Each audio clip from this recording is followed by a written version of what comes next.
I never thought my life would begin with a carefully tailored lie, wrapped in white silk and sealed with a wedding ring. The expensive wedding dress hung in front of me like a smiling trap. My mother stood behind me, her hands gripping my wrists with the decisiveness of someone far too used to controlling everything. Her voice was ice cold. "Erica isn't coming, you have to take her place, there's no other choice, Mia."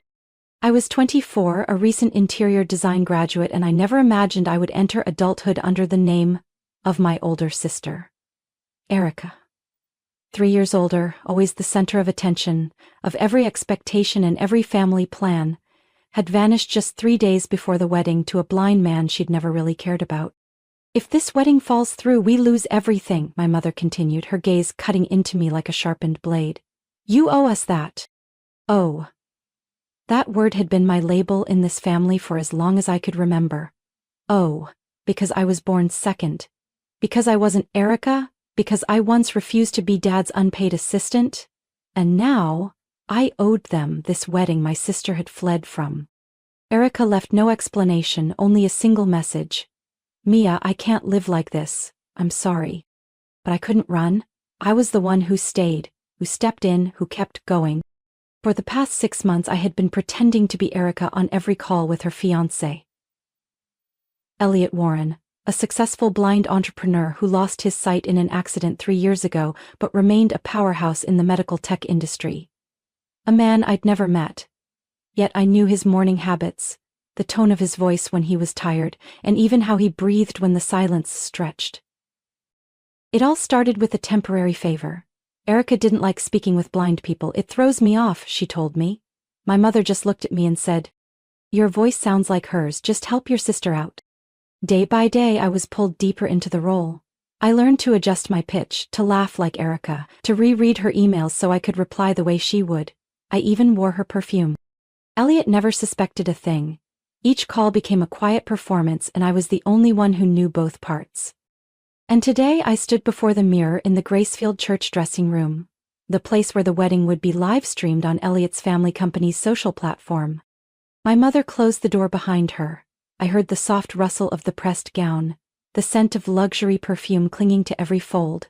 She said nothing more, just clasped a diamond necklace around my neck, sealing the agreement.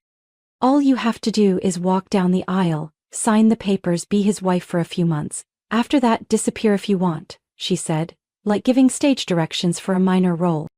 I said nothing. Not because I agreed, but because my throat had locked up. At the end of the aisle stood a man, Elliot Warren.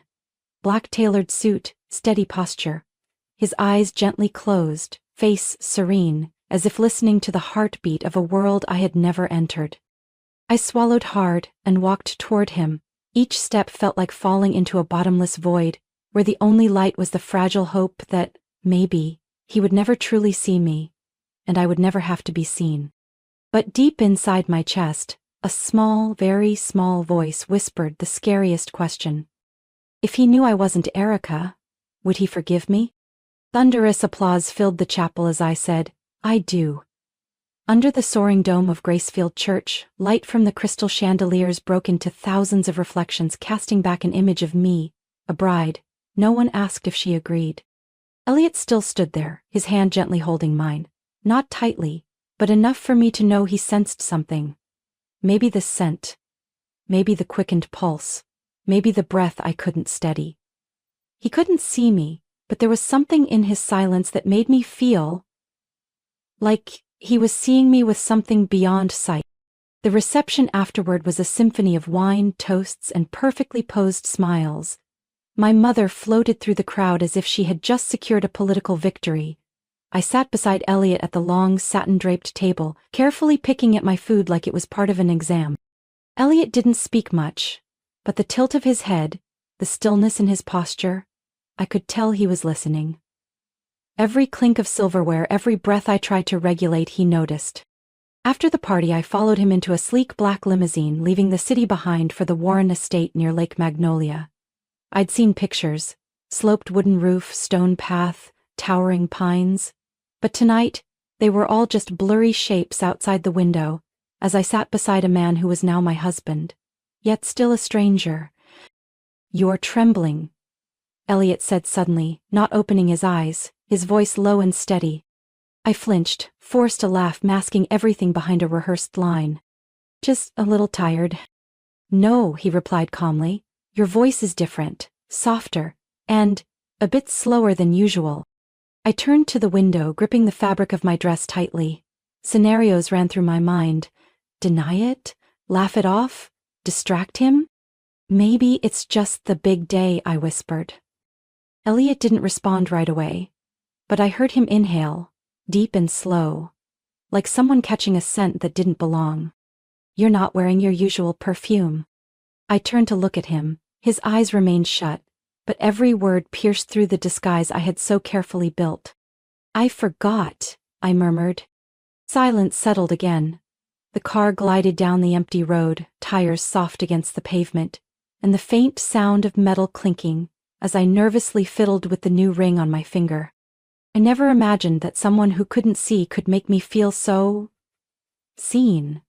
Elliot didn't need eyes, he only needed a change in tone, in breath, in stillness to realize I wasn't Erica. When we arrived at the estate, the house greeted us with elegant darkness. Not warm, not loud, just the quiet of marble, glass, and climate control. Doors opened automatically, lights glowing softly with each step. Elliot led me to the dining room. No late-night celebration, no champagne. Just 2 chairs, 2 place settings, and a single warm light above. He sat across from me. And then, he asked, "Do you remember our first call?"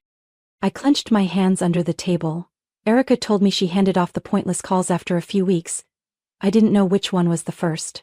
I couldn't answer. Elliot tilted his head slightly, his voice lower. "I talked about the lake house in Vermont. You said you'd want to open a flower shop there, right?" I pressed my lips together, then softly replied, yes. Elliot nodded, and then he said something that nearly stopped my heart. "Erica never liked flowers?" I froze. I wanted to stand, run, but instead of continuing, he set down his spoon and leaned slightly forward. "Is there something you want to tell me, Mia?" For the first time, he said my name. Not Erica, not darling. Mia. I bit my lip, trying to keep my tears from falling into the cold soup in front of me. And I knew the performance had begun to crack. The next morning, I woke up earlier than usual. As the pale light started to creep through the thick curtains, I was already in the kitchen, quietly learning how to make Elliot's preferred tea, no sugar, a slice of lemon, water, at exactly 180 degrees Fahrenheit. Not to play a role, not to continue the lie, but because I wanted to. I wanted him to start his morning gently, without any lingering doubt. I wanted him, at least once, to feel cared for without being used. When Elliot came down, his hair still damp, hand gliding along the polished wooden railing, I was just about to set the cup down. I placed it on the left this time instead of the right. A habit I hadn't even noticed until he brushed the handle and paused. "You place the tea on the left," he said, as casually as if commenting on the weather. I thought, that's your dominant side. Erica never paid attention. There was no accusation in his voice, no suspicion, but I felt like he had just seen right through me. Elliot didn't say anything more. He just sat down, fingertips gently grazing the edge of the table. I poured the tea quietly. In my head, my mother and Erica's warnings still echoed like lines from a stage rehearsal. Don't let him find out. But I was starting to let the curtain fall. In the days that followed, I stopped calling the staff to clean his room. I wiped the tables myself, changed the sheets, rearranged the books in the library, a place no one had entered since the accident that took Elliot's sight. I touched every book, every old pen, and thought about the man he used to be. Not a millionaire, but someone who loved to read, who wrote in neat handwriting, who used to leave thank-you notes on the first page of every novel he gave to others. That afternoon he stood in the doorway of the library, fingers trailing the edge of the desk. "Erica never came in here," he whispered. "I know," I said, still holding the bookshelf, "but I thought you might feel more at ease if it wasn't covered in dust." He said nothing, but his fingers tightened slightly around the back of the chair like he was holding on to something slipping from his grasp. The next day, I asked him to take a walk in the garden behind the estate. For the first time, he didn't bring his cane. He walked slowly, my hand gently holding his wrist. not just to guide him, but so he could feel the rhythm of my steps. I told him about the blooming lavender, the burnt orange leaves of late-season maples. Elliot stayed quiet. But when I described the deep red dahlias in the garden corner, he suddenly asked, "Why don't you talk about tulips anymore?" I froze. Tulips were Erica's favorite, not mine. I forced a smile, though all I wanted was to run away from myself. Today, I thought other flowers deserved to be mentioned more. Elliot smiled, a faint one, barely there. But it was the first since the wedding. That night I read to him in the living room. Not Shakespeare, not the books Erica used to choose. I picked a gentle short story about a girl who got lost but found herself only after she stopped pretending to be someone else. When I stopped reading, Elliot spoke. "Your voice is different." I didn't answer. "It's warmer, and the way you touch me is different, softer, not like someone playing a part." I set the book down, hands clutching the fabric of my nightgown. Elliot turned his head toward me. "If you're someone else, then I think I might like that person more." My heart tightened, not out of fear of being discovered, but because I had never hoped someone would truly choose me, when I was just myself. Before I could respond, he added, like a quiet truth passed between two people still unsure how to name what they feel, "I don't need eyes to know what's real." I didn't sleep that night.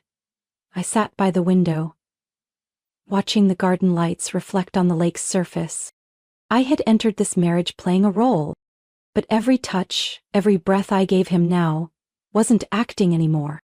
I was dusting the empty picture frames in the library, the place Elliot once said no one had stepped into since he lost his sight, when a loud, impatient knock shattered the quiet. The door swung open before I could say a word. My mother walked in first, beige dress tailored to perfection, a glittering handbag hanging from her elbow like a carefully chosen weapon.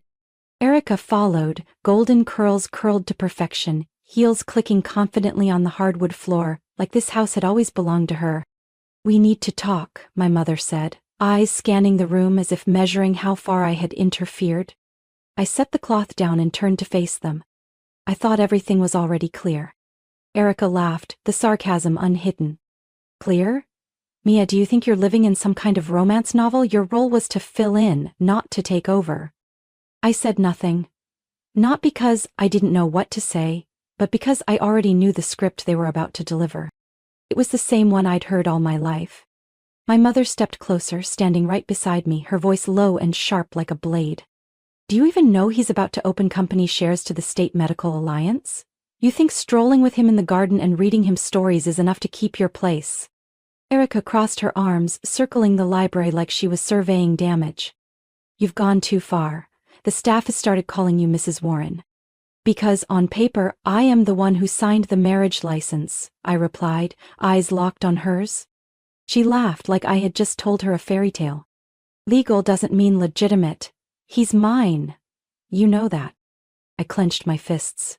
My heart was pounding. Not out of fear, but anger. Not for me, but for Elliot. "Erica," I said, my voice low and steady, "he's not a prize to be wrapped up and handed over for the family's benefit." My mother frowned. "What are you talking about?" "I'm saying, for the first time someone saw me. Not through a name, not through pity, but with real attention. He deserves someone who loves him for who he is, not for contracts, shares, or press conferences." Erica stepped in closer, her face just inches from mine. "Do you love him?" I didn't flinch. "I don't know what to call this feeling, but I know, even if one day he sees me and chooses to leave, I'll still be grateful that I got to love him sincerely." The silence thickened like the air had turned solid. My mother shattered the silence with a voice as sharp as scissors. "Don't fool yourself, Mia, you weren't born to be at the center. What you're best at is staying on the sidelines and accepting it." I turned away, gripping one of Elliot's old books on the table. The leather cover was worn, the corner slightly bent. He had written a note on the first page.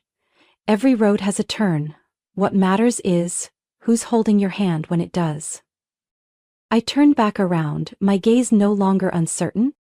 "You may think I'm weak, Erica may think I'm living in a fantasy, but at least I've been real. You ran away from a good man, and now you're back because you realize you lost the most valuable thing."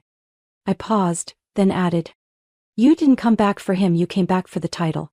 Erica glared at me, but in that moment I saw something hollow in her eyes, as if she too realized she had lost something she couldn't ever get back. The door suddenly opened. Elliot stood there, hand resting lightly on the door frame. I suppose I should let everyone say what they need to, he said, his voice calm but steady. The three of us turned. I froze, Erica stiffened, and my mother inhaled sharply, like the performance finally had an audience. But Elliot didn't look at anyone. He walked inside, toward me, and quietly said, "I'd like to take a walk. Would you lead me, Mia?" The room fell silent. He had said my name, not in the voice of someone betrayed, but in the voice of someone who had chosen to believe. That afternoon the sky was a muted bluish gray, clouds drifting slowly as if pondering something they couldn't say. I guided Elliot along the path around the lake, where fallen leaves blanketed the ground and the scent of pine drifted in the early breeze. His hand rested gently on my arm, needing little direction, as if he had already grown familiar with every heartbeat guiding his steps. We said nothing for the first few minutes, but the silence between us no longer felt heavy. It was more like a buffer, something soft enough to catch the truth if it finally fell out. At last he spoke first. "You know, Mia, I figured it out a long time ago. I stopped walking. But I didn't pull away." "Since when?" I asked, my voice shaking but not weak. He chuckled quietly, not mocking, just like someone who already knew the answer but wanted to see if he'd guessed right. "The day you made different tea. The day you touched my hand like you were afraid to wake something sacred, and the day you talked about purple chrysanthemums, a flower Erica once called dull." I swallowed hard. Fragments of memories I thought I'd buried reflected back at me like 1,000 broken mirrors. "Then why didn't you say anything?" Elliot paused. We stood in front of a stone bench beneath a canopy of red maple, a spot he once said he loved to read at when he could still see. He ran his fingers lightly across the bench and sat down. "Because I didn't want to force a confession," he said slowly. "I just needed to know, were you staying out of obligation, out of fear, or because of me?" I sat beside him, my hands trembled but I didn't hide anymore. No more borrowed smiles from Erica. No more artificial perfume or memorized tones. Just me, Mia, and a truth waiting to be named. "I'm sorry," I whispered. "At first, I didn't plan to stay. I was just a temporary solution, a pawn."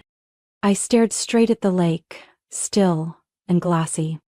"But then I saw you. Not the wealthy blind man my mother and sister talked about. I saw someone who lived in silence but never quietly. Someone who listened better than anyone who ever looked me straight in the eyes." Elliot said nothing, he just tilted his head waiting for more. I took a deep breath, then said, "I lied to you. I borrowed my sister's voice, her identity to step into your life. But everything I gave you afterward, the breakfast I made, the book I chose, the stories I told, they were real." He turned his face toward me. Though his eyes had never seen me, there was something clear in them now, as if he had just heard a confession. He'd been ready to forgive all along. "And my name," I said, almost in a whisper, "isn't Erica." Elliot nodded. "I know." Then he looked up, his voice deep but not cold. "Mia." Just one word. But the way he said it made my entire world collapse and rebuild itself in the same moment. He didn't shout. He wasn't angry. He didn't ask why, or how could you. He just said my name. As if it had never been a mistake, never been a stain, but the most right thing he could say. I looked at him. My eyes stung. But this time, I didn't hide my tears. Elliot reached out and gently placed his hand over mine, his thumb brushing over my cold knuckles. "Thank you for choosing to stay," he said softly, "even just for a moment." I tightened my grip on his hand. "If tomorrow you open your eyes and don't recognize me, I'll still be here, because I don't want to run anymore." He didn't reply, but his hand held mine a little tighter, like a silent promise still waiting to be spoken. That morning the sun bathed Stanford Hospital in light, but the hallway where I sat was cold enough to make me shiver uncontrollably. I clasped my hands in my lap, eyes fixed on the recovery room door where Elliot lay, after nearly 7 hours of surgery. No one could say for sure what the outcome would be, the odds were vague, but he chose to believe. Not in his eyes, but in hope. And maybe a part of that belief was in me? When the nurse opened the door and signaled that I could enter, my heart dropped. The room was blindingly white, monitors beeping steadily, everything sterile and unnervingly still. Elliot lay there, bandages still around his eyes, though the outer layer had been removed. I stepped closer, afraid to touch his hand, just watching his breath, as if it could vanish at any moment. Then he opened his eyes. Slowly, cautiously, fully conscious. His pale blue eyes, once a place where only darkness lived, now shimmered with light like they were brand new. He blinked several times, the brightness perhaps too much after so long. I stood frozen. I didn't know if I was the first person he wanted to see or the last. Elliot looked around the room, shifting slightly to adjust to the space. Then his gaze landed on me. No shock, no recoil. Just recognition. He looked at me like he had always known I looked this way. Like my face wasn't new to him, but the final piece of a puzzle he had been piecing together through memory and feeling. I opened my mouth to say something, to apologize, to explain, to simply say his name. But nothing came out. He was the one who broke the silence first. "You're not Erica." His voice was soft, not accusing, but clear, like a statement that had been quietly decided long ago. I nodded, my throat dry. "No, I'm Mia." A second passed. Then he tilted his head, eyes still on me. "I know." No rage, no blame. I stepped closer to the bed, slowly placing my hand on the edge of the mattress. "I was going to leave, right after the wedding. I didn't think I'd be brave enough to stay." "But you did," he replied, his gaze deep like it reached the furthest corners of my heart. I nodded gently. "Because of you." Elliot exhaled slowly, then, just as slowly, he raised his hand, just enough to let his fingertip touch the back of mine. "There's always been one thing I feared," he said. "That if I ever saw again, the world wouldn't look the way I imagined. That the people who promised to stay would be gone. That what felt familiar might have been an illusion." I tightened my grip. "Hey, I can't promise to be perfect, I can only promise to be honest."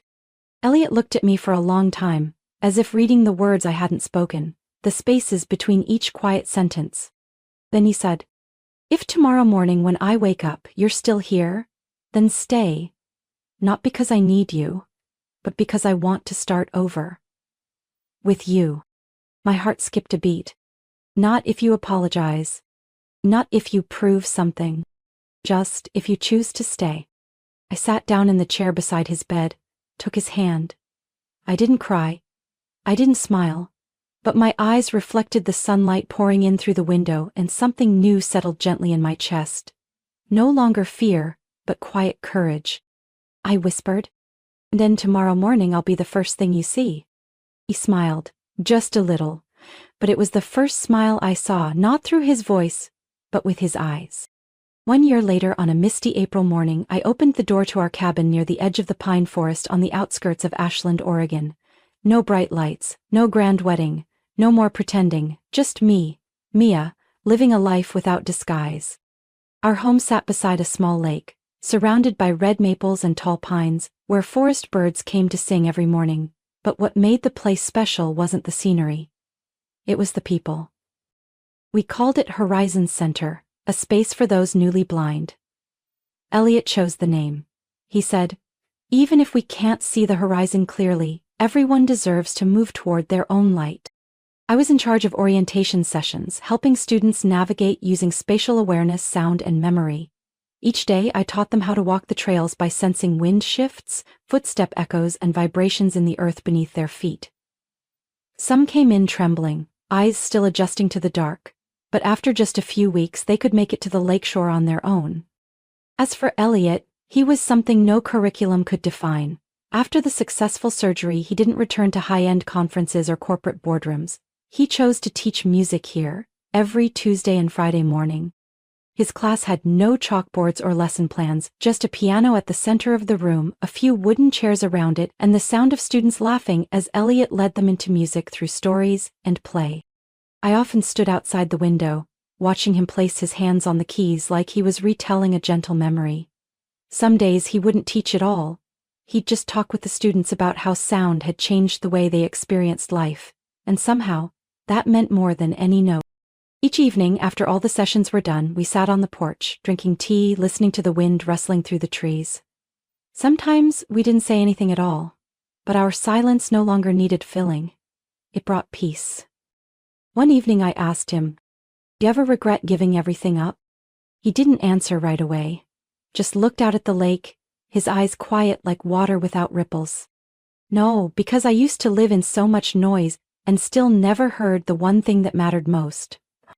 I knew he wasn't just talking about his old job. He was talking about me. Since the day we chose to live honestly, there's been no pretending. No Erica. No phone calls with borrowed voices.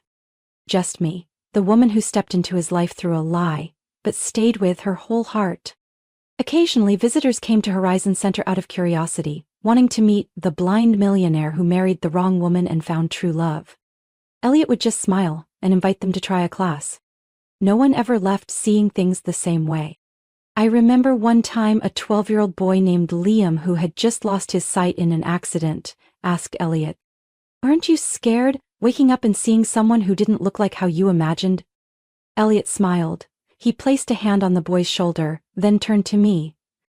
"I saw the right person, just not at the right time." The boy didn't fully understand. But I did. Every day here is a day of healing. Not just for those learning to find light through different senses, but for me, someone who once thought she didn't deserve to be loved for who she really was. And if someone asked me what the greatest light I've ever found is, I would say, it's not the light from outside. It's the man who chose to believe in me, even before he'd ever seen me. Oh yeah, the man who still places my teacup on the left side each morning. One early autumn morning, when mist still hovered over the lake, I heard the piano from the classroom. It was the unnamed melody Elliot played on special days. Not too sad, not quite joyful, but like a story waiting to be heard till the end. I stood outside the door, not stepping in right away. In that moment, I saw him not as a man who had once lost his sight, not as a millionaire who left behind fame, but as someone living fully, in every beat, every note. He knew I was there. When the music stopped, he turned toward me and smiled gently. "I'm writing the final part." I stepped in, sat beside him, my hand resting on the keys, not playing, just feeling the silent connection. "For the song?" I asked softly. Elliot nodded. "For everything. For the life before, for the new beginning, and for you." I looked down at my hands.